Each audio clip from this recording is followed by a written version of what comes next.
السلام علیکم۔ کراچی کے چاروں اطراف زبردست ڈیولپمنٹ ہو رہی ہیں۔ محکمہ موسمیات کی کراچی میں آج بھی تیز بارش کی پیشگوئی، بڑی خوشخبری آ گئی۔ کیا آپ حالات حاضرہ سے آگاہی حاصل کرنا چاہتے ہیں؟ خبر کے پیچھے چھپے اصل حقائق جاننا چاہتے ہیں تو ابھی سبسکرائب کیجئے زلمل پاکستان کو اور ساتھ ہی گھنٹی کے نشان پر کلک کر دیں۔ آپ کو بتاتے چلیں کہ محکمہ موسمیات کا کہنا ہے کہ شہر میں آج بھی تیز بارش کا امکان ہے، جبکہ صبح سویرے شہر کے مختلف علاقوں میں بارش بھی ہوئی۔ محکمہ موسمیات کا کہنا ہے کہ شہر میں ہوا کا کم دباؤ مزید شدت اختیار کر چکا ہے۔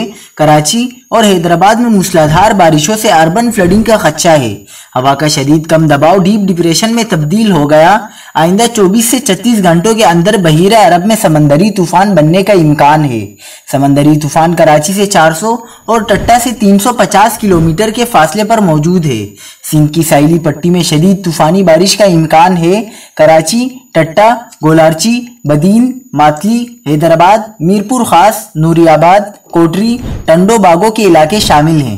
بلوچستان کی ساحلی پٹی میں بھی طوفانی بارش کا امکان ہے۔